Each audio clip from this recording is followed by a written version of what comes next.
Luc, chapitre 5. Un jour, Jésus se trouvait au bord du lac de Génézareth et la foule se pressait autour de lui pour entendre la parole de Dieu. Il vit au bord du lac deux barques. Les pêcheurs en étaient descendus pour laver leurs filets. Il monta dans l'une de ces barques, qui appartenait à Simon, et il le pria de s'éloigner un peu du rivage. Puis il s'assit, et de la barque il enseignait la foule. Quand il eut fini de parler, il dit à Simon: « Avance là où l'eau est profonde et jetez vos filets pour pêcher. » Simon lui répondit: « Maître, nous avons travaillé toute la nuit sans rien prendre. Mais sur ta parole, je jetterai les filets. » Ils les jetèrent et prirent une grande quantité de poissons, et leurs filets se déchiraient. Ils firent signe à leurs compagnons qui étaient dans l'autre barque de venir les aider. Ils vinrent et remplirent les deux barques, au point qu'elles s'enfonçaient. Quand il vit cela, Simon-Pierre tomba aux genoux de Jésus et dit: « Seigneur, éloigne-toi de moi, parce que je suis un homme pécheur. » En effet, lui et tous ceux qui étaient avec lui étaient remplis de frayeur à cause de la pêche qu'ils avaient faite. Il en allait de même pour Jacques et Jean, les fils de Zébédée, les associés de Simon.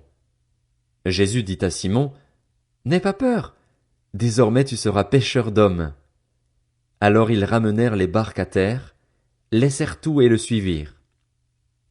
Alors que Jésus était dans une des villes, un homme couvert de lèpre le vit, tomba le visage contre terre et lui adressa cette prière: « Seigneur, si tu le veux, tu peux me rendre pur. » Jésus tendit la main, le toucha et dit: « Je le veux, sois pur. » Aussitôt la lèpre le quitta.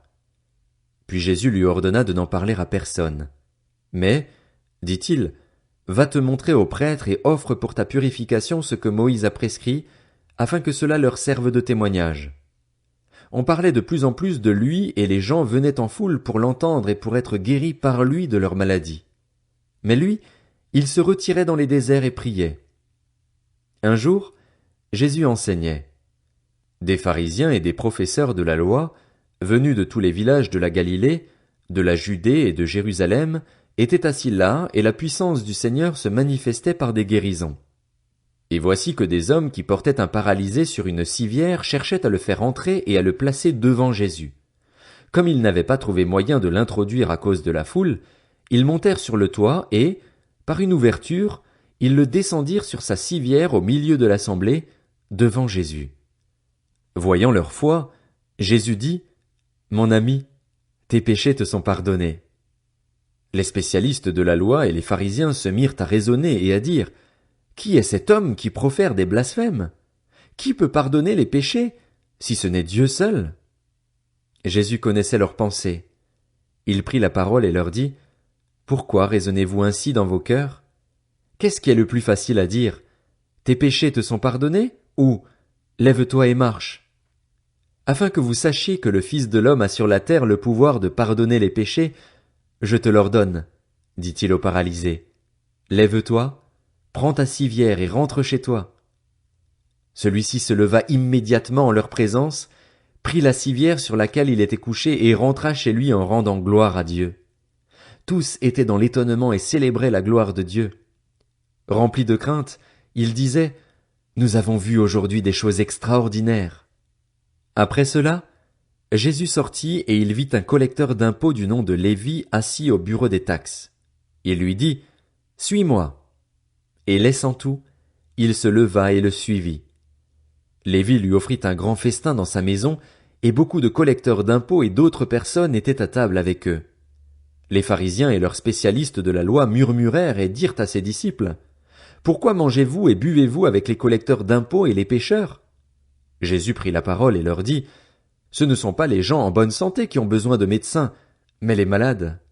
Je ne suis pas venu appeler des justes, mais des pécheurs, à changer d'attitude. » Ils lui dirent: « Pourquoi les disciples de Jean, tout comme ceux des pharisiens, jeûnent-ils fréquemment et font-ils des prières, tandis que les tiens mangent et boivent? » Jésus leur répondit: « Pouvez-vous faire jeûner les invités à la noce pendant que le marié est avec eux? Les jours viendront où le marié leur sera enlevé, alors ils jeûneront durant ces jours-là. » Il leur dit aussi une parabole. « Personne ne déchire un morceau de tissu d'un habit neuf pour le mettre à un vieil habit, sinon il déchire l'habit neuf et le morceau qu'il en a pris n'est pas assorti avec le vieux. Et personne ne met du vin nouveau dans de vieilles outres, sinon le vin nouveau fait éclater les outres, il coule et les outres sont perdues. Mais il faut mettre le vin nouveau dans des outres neuves et les deux se conservent. Et aussitôt après avoir bu du vin vieux, personne ne veut du nouveau, car il dit, le vieux est meilleur.